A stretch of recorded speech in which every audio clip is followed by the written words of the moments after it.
Hello friend, एक बार फिर से आप सभी का मोस्ट वेलकम है आपके अपने YouTube channel Shivam study line में। जैसा कि आप जानते हैं कि हम मैथ में चैप्टर 7 तक कंप्लीट कर चुके हैं। और यदि आपने ये चैप्टर 7 तक वीडियो नहीं देखा है तो प्लेलिस्ट में जाके देख सकते हैं। और इसके बाद चैप्टर 8 आता है जिसका नाम है त्रिगोनोमेट्री। और ये मैथ का सबसे इम्पोर्टेंट चैप्टर माना जाता है और इसका यहाँ से शुरुआत कर रहे हैं। और आप संभवतः सब वीडियो को देखिएगा तभी आपको समझ में आएगा। और इस वीडियो में क्या देखेंगे, जैसा कि आप जानते हैं कि सबसे पहले वाले वीडियो में हम इंट्रोडक्शन और सभी फार्मूला देखते हैं। और वही इस वीडियो में देखेंगे class 10 math chapter 8 introduction plus और यानी इसका इंट्रोडक्शन और सभी फार्मूला को देखेंगे। और साथ में इसका प्रश्नावली वाला भी वीडियो आएगा, वो भी आप देख लीजिएगा। और इस वीडियो को लाइक कर दीजिए और अपने दोस्तों को भी शेयर कर दीजिए। और इस चैनल को भी सब्सक्राइब करके धर लीजिए ताकि आने वाले हर एक वीडियो का नोटिफिकेशन आपको मिल सके। चलिए बढ़ते हैं इंट्रोडक्शन की तरफ। यहाँ है, यहाँ सबसे पहले इंट्रोडक्शन देखते हैं। हाँ लोग जाइए, क्लास 10 मैथ अध्याय 8 है त्रिगोनोमेट्री यानी त्रिकोणमिति का परिचय। इसमें देखिए इसका इंग्लिश नाम होता है त्रिगोनोमेट्री। यहाँ टी आ जाता है, इसका मतलब होता है तीन। जैसा कि आप जानते हैं कि त्रि मतलब होता है टी।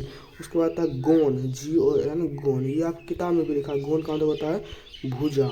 अब भुजा और क्या होता है, भुजा का इंग्लिश होता है साइड। यदि आपने ये सभी के बारे में नहीं जानते तो त्रिभुज वाला वीडियो देख लीजिए, उसमें हम सबके बारे में बताएं। और लास्ट में आता है मैट्री, OMETRY बच जाता है, लेकिन मैट्रोन दिया गया। मैट्रोन का अर्थ होता है क्या, माप यानी मापना। इसका यदि आप सीधा अर्थ निकालना चाहेंगे तो होगा तीन भुजा वाली त्रिभुज का माप। तीन भुजा का मतलब क्या होता है, त्रिभुज होता है, यानी त्रिभुज का इसी चैप्टर में हम माप करेंगे। फिर आप आगे देख लेते हैं। आगे लिखा गया है कि त्रिकोणमिति में एक त्रिभुज की भुजाएं और कोनों के बीच संबंध का अध्ययन किया जाता है। देखा त्रिकोणमिति में एक त्रिभुज, कोई भी एक त्रिभुज, ऐसे तो इसमें समकोण त्रिभुज के बारे में पढ़ना है। समकोण त्रिभुज में भुजा और ये हो गया भुजा और कोण, ये कोण हो गया। इन सब के बीच संबंध क्या है, इन सब के बारे में अध्ययन करेंगे। अब इसके बाद आता है क्या, सबसे पहले त्रिकोणमिति के बारे में समझ गए। अब इसके बाद अनुपात आता है, अनुपात देखेंगे, त्रिकोणमिति अनुपात। इससे पहले आप एक चीज़ समझ लीजिए, यहाँ पर वो चीज़ क्या है वो आप समझ लीजिए। बताइए, यहाँ पर सबसे पहले एक त्रिभुज लेते हैं, एक त्रिभुज ले लिए, ठीक। हम लोग चाहिए यहाँ पर त्रिभुज, एक त्रिभुज ले लिए। अब इस त्रिभुज में देखिए, इस त्रिभुज में कर्ण, आधार और लंब आपको बुझना होगा। इस त्रिभुज में से अगर इस तरह देंगे, इस तरह, ये हो गया कर्ण, ये हो गया कर्ण, कर्ण सबसे लंबी भुजा होता है। और ये हो गया आधार नीचे वाला, और ये हो गया लंब। अब अगर कोण के हिसाब से ये सभी देखा जाए तो इसमें क्या होगा, अगर कोण के आधार पर हम देखें तो यहाँ पर हम कोण के आधार पर चर्चा कर लेते हैं। अगर हम इसका नाम ABC लिखे, ABC त्रिभुज है, इसमें B तो समकोण है। अगर C के आधार पर से देखें, अगर C के एंगल पर से देखें, अगर हमें C का मान निकालना है तो C के आधार पर से हम बता दें कि जो सामने वाली भुजा होती है उसे क्या करते हैं, लंब। इसके सामने वाली भुजा ये हो, इसका मतलब ये हो गया लंब कोण C के लिए, और जो बच गया वो हो गया आधार। और ये कर्ण हमेशा निश्चित ही रहेगा। अब देखते हैं, अगर इसके अनुसार हुआ तो ये हो गया इसके सामने वाला लंब, और जिस पर आधारित है ये हो गया आधार। और इसे कहते हैं सम्मुख भुजा और इसे संलग्न भुजा कहते हैं, ठीक। अब देखते हैं उस स्थिति में, यहाँ पर देखिए, अगर हम इस स्थिति में से देखें, अगर इस एंगल से देखेंगे तो ये हो जाएगा लंब। अब कहेंगे क्यों, क्योंकि हम बताते हैं कि सम्मुख भुजा, क्योंकि इसके सामने वाली भुजा ही हुआ तो ये होगा लंब, और जिस पर ये आधारित है वो हो गया आधार हो गया।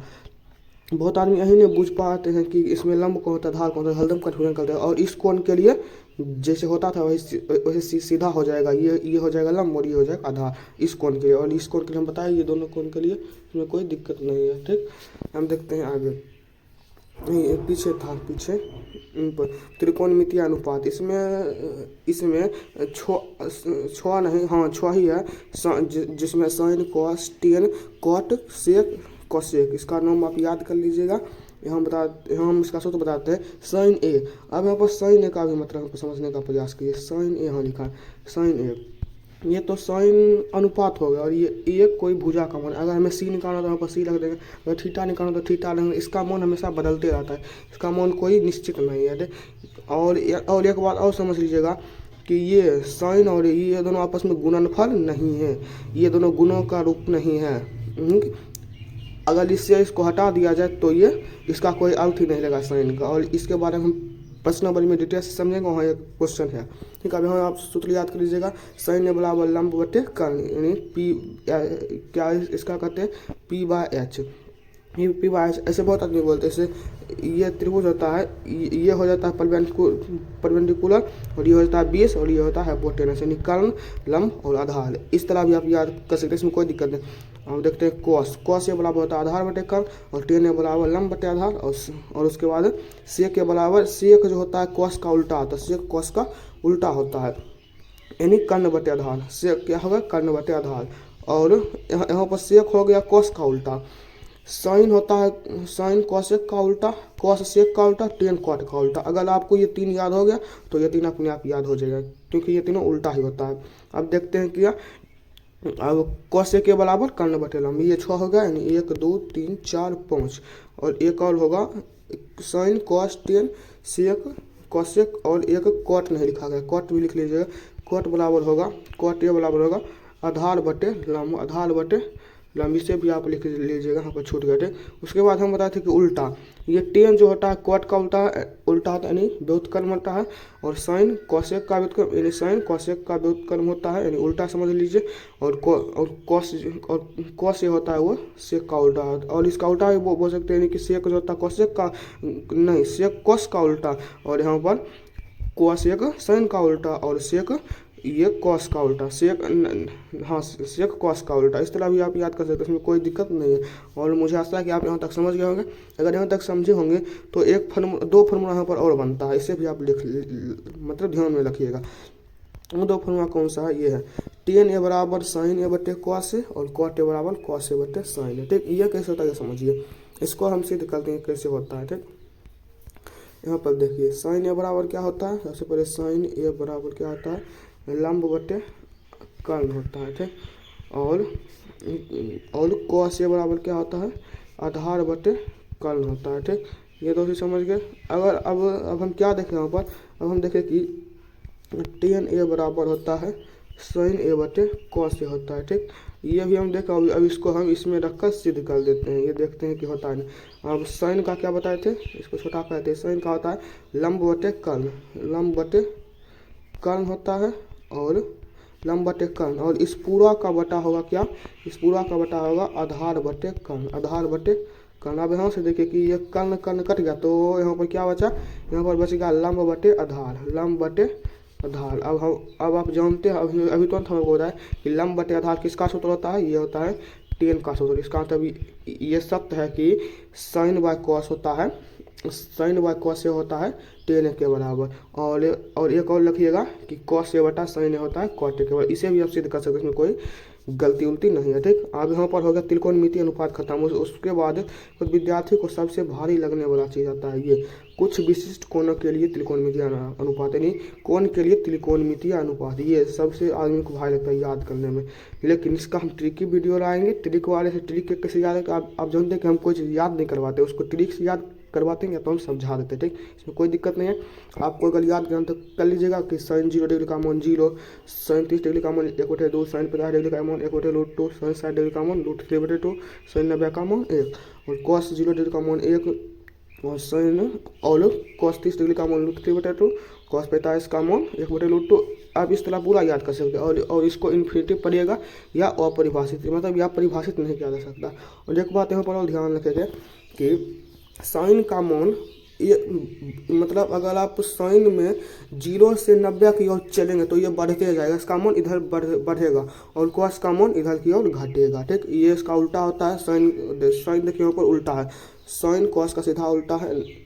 ऐसे तो उल्टा नहीं होता है, ये कोण में देखिए यहाँ पर 0 है तो ये 0 यहाँ पर चलेगा, 1/2 यहाँ पर है, 1/2 यहाँ पर चलेगा, ये 1/√2 यहाँ पर है, 1/√2 यहाँ पर, और √3/2 यहाँ पर है, √3/2 यहाँ पर होगा, और यहाँ पर 1 यहाँ पर देखो, ये उसका उल्टा हो जाता है। इसमें अगर आपको साइन याद होगा तो कॉस याद अपने आप हो जाएगा, क्योंकि इसका उल्टा आप कर दीजिएगा। और टेन को याद करने के लिए इसमें और इसमें भाग दे दीजिएगा, याद हो जाए। सिर्फ आप साइन याद कर लीजिए, उसके बाद सब याद हो जाएगा, क्योंकि अगर साइन याद करेंगे तो उससे उल्टा कर देंगे कॉस में, और अगर साइन कॉस याद हो गए यानी तब तब इसके बाद 10 निकाल के इन दोनों में भाग दे देंगे, यानी 0/1 करेंगे, 0/1 करेंगे तो 0 आ जाएगा इसका, तो ये 10 निकल गया, 10 0 कॉमन कर इसी तरह आप इसमें भाग देकर निकाल सकते, कोई दिक्कत नहीं। और अगर ये तीनों पता चल गया तो इसका उल्टा कर देंगे, जैसे अगर 10 0 डिग्री का मान 0 है, तो अगर हमको cot 0 डिग्री निकालना, यानी वो 1/10 0 डिग्री निकालना होगा, और 1/10 0 का मान क्या है 0, यानी ये इन्फिनिटिव हो जाएगा, क्योंकि नीचे में 0 रहता है तो उसका मान इन्फिनिटिव हो जाएगा, इसमें कोई दिक्कत नहीं।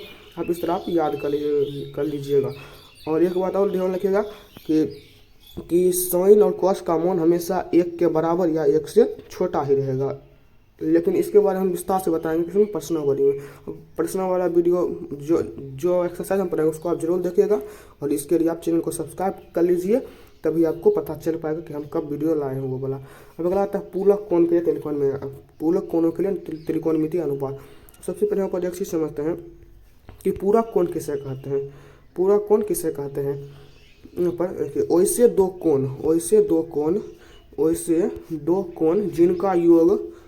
कोण जिनका योग क्या हो, जिनका योग 90 डिग्री उसे कहते हैं पूरक कोण। वैसे दो कोण जिनका योग 90 डिग्री होने कहते हैं पूरक कोण। जैसे यहाँ पर समझिए, आइए एक समकोण त्रिभुज होगा, इसमें एक कोण होगा 90 डिग्री, इसका मतलब ये दोनों कोण का योग 90 डिग्री होगा, क्योंकि ये पूरा का योग 180 डिग्री होता है, तो ये अकेला ही 90 हो गया, तो ये दोनों बच गए, यानी ये दोनों मिलकर 90 डिग्री होगा, यानी ये दोनों कोण हो गया पूरक कोण। अब इन दोनों के ही त्रिकोणमितीय अनुपात को देखेंगे, यानी त्रिकोणमितीय में इसको कैसे निरूपित किया जाता है उसको देखते हैं। साइन 90 डिग्री माइनस ए बराबर कॉस है। अब ये ए के जगह पर कुछ भी रह सकता है, ए के जगह पर B C theta gamma alpha कुछ भी हो सकता है, यहाँ पर मान बदलते रहता है, और इसको भी आप याद कर सकते हैं। तो इसका भी ट्रिक रहेंगे, इसका ट्रिक हम यहीं पर बताएं, इसमें ट्रिक कोई दिक्कत ही नहीं, इसको ट्रिक आप अपने तरीका से भी बना सकते हैं। ट्रिक आप अपने मन से बनाइए, वो ज़्यादा देर तक याद रहेगा, नहीं तो हम जिस तरह ट्रिक बनाते हैं वो आपको जल्दी दिमाग में नहीं जाएगा। आप खुद से ट्रिक बनाइए और आप खुद उसको याद रखिए। एक बात, जैसे आप सीक्वेंस में याद कीजिएगा कि साइन कॉस 10 ऐसे करके याद कीजिएगा, मतलब साइन के बाद कॉस, कॉस के बाद 10 के बाद कॉट, कॉट के बाद सेक के बाद कॉस। उसी तरह यहाँ पर देखिएगा कि साइन का पूरक होगा कॉस, कॉस का पूरक होगा साइन। जैसे साइन कॉस के बीच संबंध रख दीजिए, यानी दो करके उसको गैप कर दीजिए, और 10 कॉट हो गया और कॉट भी 10 हो गया, और सेक कॉसेक, कॉसेक सेक हो गया। इसको आप याद कर लीजिएगा, नहीं तो आप ट्रिक से याद रखना चाहते हैं तो ट्रिक से याद करिए, इसमें कोई दिक्कत नहीं है। और सबसे लास्ट में जो होता है जिससे आपके एग्जाम में 5 नंबर फिक्स रहता है, और वो होता है सर्व समीका। अब यहाँ पर सर्व समीका देखते हैं, सर्व समीका 3 यहाँ पर दिया रहता है, और वो तीनों को देखते हैं। यहाँ पर सबसे पहले देखिए, एक सर्व समीका क्या होता है, एक सीधा होता है sine square theta plus cos square theta बराबर 1 होता है, और दूसरा होता है क्या, सेक स्क्वायर ए माइनस क्या 10 स्क्वायर ए बराबर 1 होता है। यही साथ होता है, एक बार देख लेते हैं, सेक स्क्वायर ए माइनस 10 स्क्वायर ए बराबर 1 है। उसके बाद ठीक है, उसके बाद अगला है, और उसके बाद सबसे लास्ट होता है कोसेक स्क्वायर ए माइनस कॉट स्क्वायर ए बराबर 1। ठीक, ये 3 सर्व समीका है, और ये तीनों के बारे में हम लिख दिए हैं कि कॉस स्क्वायर ए प्लस साइन स्क्वायर ए बराबर 1। अब इसी से ढेर सारे निकाल लिए जाते हैं। अगर आपको एक याद है तो इस तरह निकाल सकते हैं कि कॉस स्क्वायर ए बराबर 1 माइनस साइन स्क्वायर ए, ये जो इधर प्लस इधर के माइनस हो जाए, और कॉस से निकालने के लिए ये स्क्वायर इधर के रूट, यानी कॉस से बराबर रूट 1 माइनस साइन स्क्वायर ए। अब उसके बाद ये हो गया दूसरा 1 प्लस 10 स्क्वायर ए बराबर सेक स्क्वायर, और इसको सिद्ध करना है तो आपको इसको सिद्ध करने में भी कोई दिक्कत वाला बात नहीं है। सबसे पहले एक आपको लेना है समकोण त्रिभुज, उसके बाद यहाँ पर पाइथागोरस प्रमेय लगाना है, और अगर तीनों को एक से सिद्ध कीजिएगा तो सबसे पहला बार में उसमें मतलब जैसे तीनों होता है, जैसे यहाँ पर होता है कि एल का स्क्वायर प्लस बी का स्क्वायर बराबर एच का स्क्वायर होता है, तो क्या कीजिएगा, अगर आपको पहला समीकरण का सिद्ध करना हो तो तीनों में एल से भाग दे दीजिएगा सबसे पहले, उसके बाद बी से भाग दे दीजिएगा, उसके बाद एस से भाग दे दीजिएगा, तो ये तीनों निकल जाएगा अपने आप। ठीक, और इस तरह आप सिद्ध कर सकते हैं। और इसी तरह यह तीनों जो सर्व समीका है, इसी से ढेर सारे फॉर्मूला निकाल लिया जाते हैं। और अगर आपको एक याद है, अगर आपको ये मेन वाला याद है ये, और उसके बाद ये जो यहाँ पर है, ये तीनों यदि आपको याद है तो आप आप जो इसके अलावा सभी बनता है वो आप निकाल सकते हैं, इसमें कोई दिक्कत वाली बात नहीं है। और यहीं तक हमारा ये वीडियो खत्म होता है। और यहीं तक हमारा त्रिकोणमिति का जो इंट्रोडक्शन था और सभी फार्मूला था वो हम देख लिए। और इससे आप अगर मैथ का सभी फार्मूला वाला वीडियो देखना चाहते हैं तो पर इसमें जाके देख सकते हैं। मैथ का फार्मूला पूरा एक वीडियो में पढ़ा है, आप वहाँ से देख लीजिएगा। और यदि आपने इससे पहले बार सभी वीडियो को नहीं देखा तो पर इसमें जाके देख लीजिएगा। और इस वीडियो को यहीं तक लाने देते हैं। और यदि आपको यह वीडियो से कुछ समझ में आया हो तो इसे लाइक कीजिएगा और अपने दोस्तों के बीच भी शेयर कीजिएगा। और इस चैनल को भी सब्सक्राइब कर दीजिएगा ताकि आपको होने वाले हर एक वीडियो का नोटिफिकेशन मिल सके। और यदि आपको कहीं दिक्कत है तो आप हमें कमेंट करके जरूर बताइएगा। आपके कमेंट का हम जरूर रिप्लाई देंगे ताकि आपको सभी कॉन्सेप्ट क्लियर होते जाए।